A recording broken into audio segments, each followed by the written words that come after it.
areas, vaccinating the world by dramatically ramping up vaccine production, donations, delivery, and administering the vaccine, which is a logistical challenge. Addressing the oxygen crisis in many hospitals around the world, making other treatments more accessible, and increasing the availability of public health tools like masks and tests. And building back better so that our global health security infrastructure is more resilient than it is today. We've all suffered. The United States has lost more than 670,000 of our fellow Americans. Worldwide, the death toll is above 4.5 million people. 4.5 million people. And this is a global tragedy. And we're not going to solve this crisis with half measures or middle-of-the-road ambitions. We need to go big, and we need to do our part. Governments, the private sector, civil society, leaders, philanthropists. This is an all-hands-on-deck crisis. And the good news is we know how to beat this pandemic.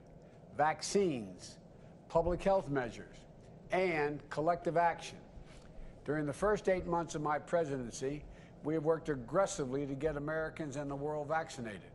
As President of the United States, my first responsibility is to protect the American people. And I'm proud that we've gone from 2 million Americans being fully vaccinated when I took office in January 20th to 182 million and counting today in America. But we also know that to beat the pandemic here, we need to beat it everywhere. And I made and I'm keeping the promise that America will become the arsenal of vaccines, as were the arsenal for democracy during World War II.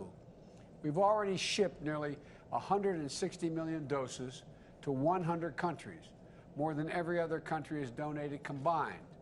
America's donations of 500 million Pfizer vaccines through COVAX that I've announced before the G7 summit in June have already begun to ship.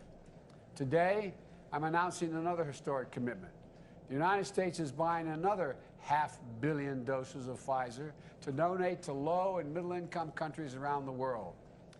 This is another 500 million doses that will all be shipped by this time next year. And it brings our total commitment of donated vaccines to over 1.1 billion vaccines to be donated. Put another way, for every one shot we've administered to date in America, we have now committed to do 3 shots to the rest of the world. I want to thank Pfizer and its CEO and chairman, Albert. Albert's been a good friend and has been helpful. They've been and continue to be partners and a leader in this fight. And the United States is leading the world on vaccination donations.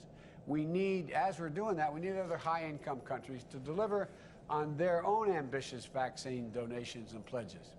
That's why today we're launching the EU-US vaccine partnership to work more closely together and with our partners and expanding global vaccinations. And as we do so, we should unite around the world on a few principles. That we commit to donating, not selling, donating, not selling doses to low and lower income countries, and that the donations come with no political strings attached. And that we support COVAX as the main distributor for sharing WHO-approved vaccines. And that we fight vaccine disinformation and exercise transparency to build vital public trust in these life-saving tools.